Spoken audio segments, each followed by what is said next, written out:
किसान एग्रो च्यानलमा हजुरहरू सम्पूर्णलाई स्वागत गर्न चाहन्छु। म नवराज मुखिया। आज म हजुरहरूलाई गर्मी मौसममा च्याउ खेती कसरी गर्ने, कस्तो टनेल बनाएर च्याउ लगाउने र खास गरेर खुल्ला सेटिङ कसरी गर्ने, च्याउको पोका सेटिङ भइसकेपछि पोका कसरी चिर्ने, कस्तो भएपछि पानी लगाउने, यी सबै कुराहरू हजुरहरूलाई भिडियोमा देखाउन गइरहेको छु। कृपया भिडियोलाई अन्तिमसम्म हेरिदिनु होला र च्यानलमा नयाँ हुनुहुन्छ भने च्यानललाई सब्सक्राइब गरिदिनु होला, ताकि यस्तै यस्तै भिडियोहरू हजुरहरू माझ ल्याउन सकौँ भन्दै भिडियोलाई अघि बढाउँ है त। खास गरेर हामीले गर्मी मौसममा टनेल बनाउँदा चारैतिरबाट हावा खेल्ने गरी टनेल तयारी बनाउनु पर्ने हुन्छ र टनेल बनाउँदा टनेलको हाइट कम्तीमा 10 देखि 12 फुट अग्लो बनाउनु पर्ने हुन्छ र मैले हजुरहरूलाई देखाइरहेको टनेलको हाइट चाहिँ 12 फिट रहेको छ। टनेलको चौडाइ त्यसै गरी 19 फिट रहेको छ भने लम्बाइ 36 फिट रहेको छ। खुल्ला र ठुलो टनेलमा हामीले यसरी ग्रेनेड लगाएको छौँ। यसमा 1000सम्म च्याउको पोकाहरू झुन्डिने गर्छ र यसरी ग्रेनेड चाहिँ बाहिरी हावाले डाइरेक्ट पोकामा नपरोस्, किराहरू नछिरोस् भनेर लगाइएको हो र गर्मी ठाउँमा यसरी टनेल बनाउँदा हिटले पोका बिग्रिँदैन। गर्मीको लागि यस्तो टहराहरू अति उपयुक्त मानिन्छ र टनेल बनाउँदा लम्बाइ चौडाइसँगै हिँड्ने ग्याप 3.5 फिटदेखि 4 फिटसम्मको राख्नुपर्ने हुन्छ। यसरी ठुलो ग्याप राख्दा हिँड्नलाई सजिलो हुन्छ। च्याउ टिप्नलाई पानी लगाउनलाई यतिको ग्याप चाहिँ राख्नुपर्ने हुन्छ।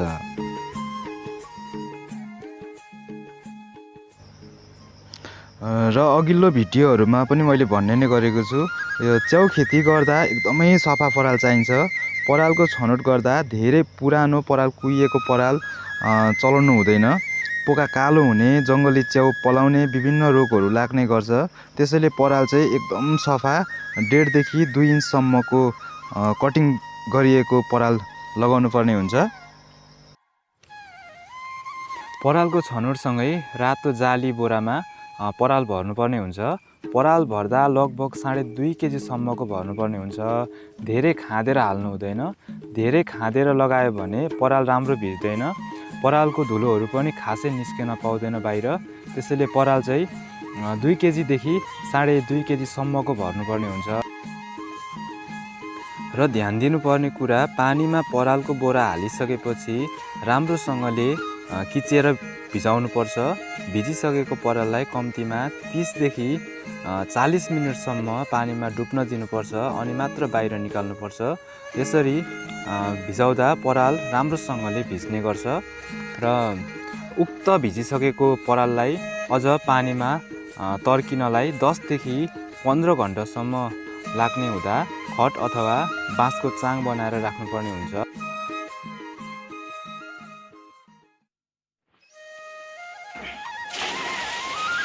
र यो ड्रममा पानी चाहिँ 100 देखि 150 लिटरसम्म हाल्नुपर्ने हुन्छ।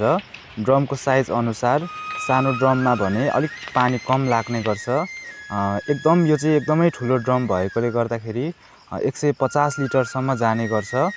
र यो देखिएको ड्रमभित्रको स्ट्यान्डको हाइट चाहिँ 6 इन्च रहेको छ र पानी हाल्दा सधैँ 5 इन्च हाल्नुपर्ने हुन्छ। ड्रमको जालीभन्दा 2 इन्च तल लगाउनु पर्ने हुन्छ, किनभने उम्लिएको पानीले पराललाई नभेटोस्।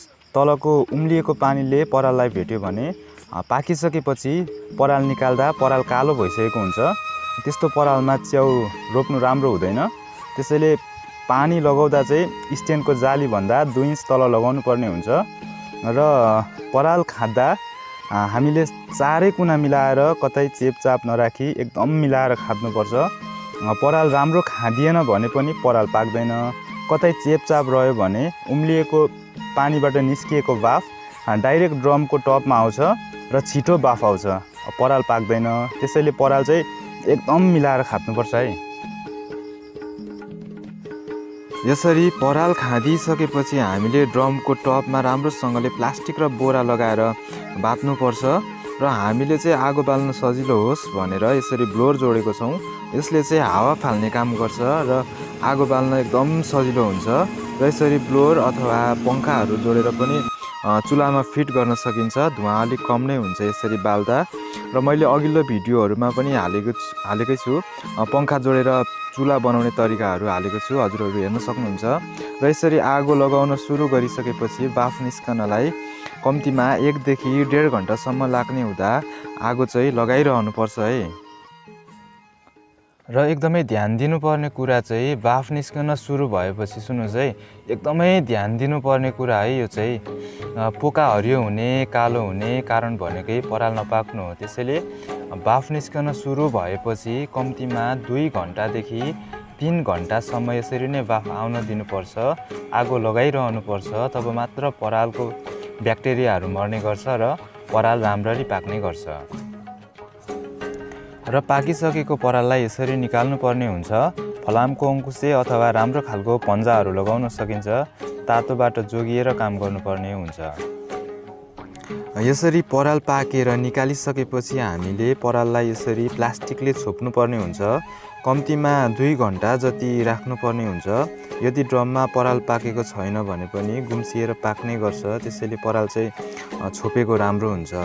र 2 घन्टा जति छोपिसकेपछि हामीले पराललाई टनेलमा लगी बिउ हालेर प्याकिङ गर्न सकिन्छ।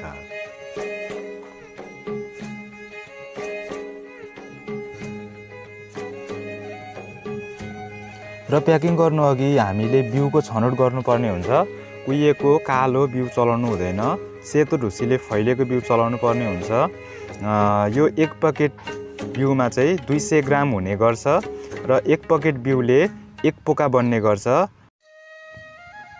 र बिउ केलाउँदा बिउलाई हल्कासँग केलाउनु पर्ने हुन्छ, बिउलाई धेरै मार्नु हुँदैन है।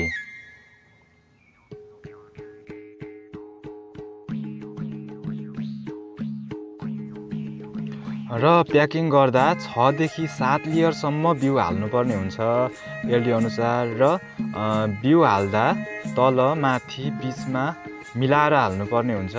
र बिचमा बिउ हाल्दा लगभग 2 देखि 2.5 इन्च भन्दा धेरै ग्याप राख्नु हुँदैन है। र यसरी बिउ हाल्दै पराललाई राम्रोसँगले खाद्नुपर्छ। राम्रो खादिएन भने पछि च्याउ टिप्दा च्याउमा पराल धेरै आउँछ र पोका छिट्टै गलेर जान्छ। त्यसैले बिउ हाल्दा एकदम खाँदेर हाल्नुपर्छ।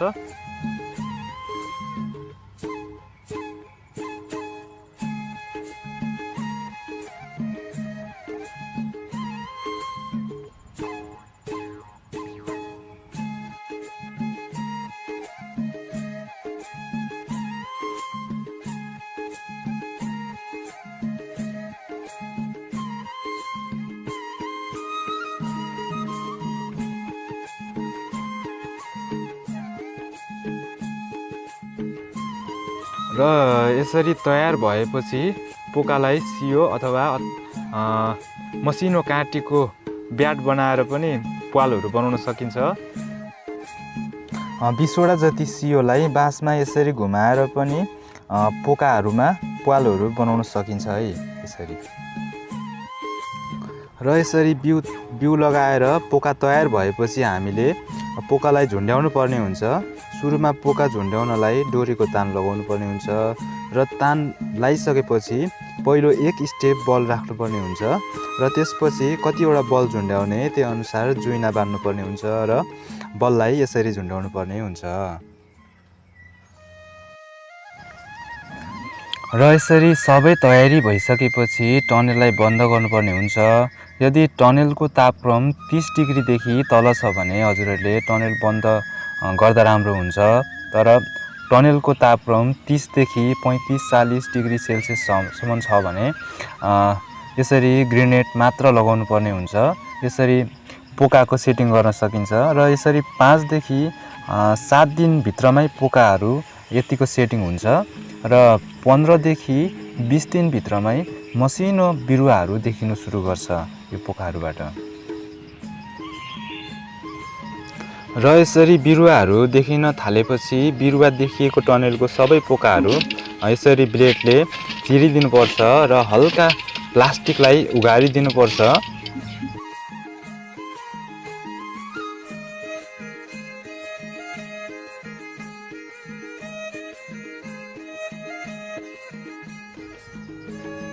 र यसरी चिरिसकेको बलहरूमा 3 देखि 4 दिनभित्रमा मसिनो बिरुवाहरू पलाउन सुरु हुन्छ। त्यसपछि भने हामीले बिरुवामा पानी हाल्ने गर्नुपर्छ। र धेरैजना साथीहरूले मलाई सोध्ने गर्नुहुन्छ कि कति बेला पानी हाल्ने र कस्तो बल भएपछि पानी लगाउने भनेर सोध्ने गर्नुहुन्छ। हो, यसरी नै बिरुवाहरू देखिन सुरु भएपछि मात्र पानी हाल्ने गर्नुपर्छ। र यो गर्मी ठाउँमा दिनमा 2 पटकदेखि 3 पटकसम्म यसरी नै पानी लगाउनुपर्छ। अनि मात्र बिरुवाहरू राम्रोसँग बढ्छ र च्याउ पनि राम्रो क्वालिटीको फल्ने गर्छ।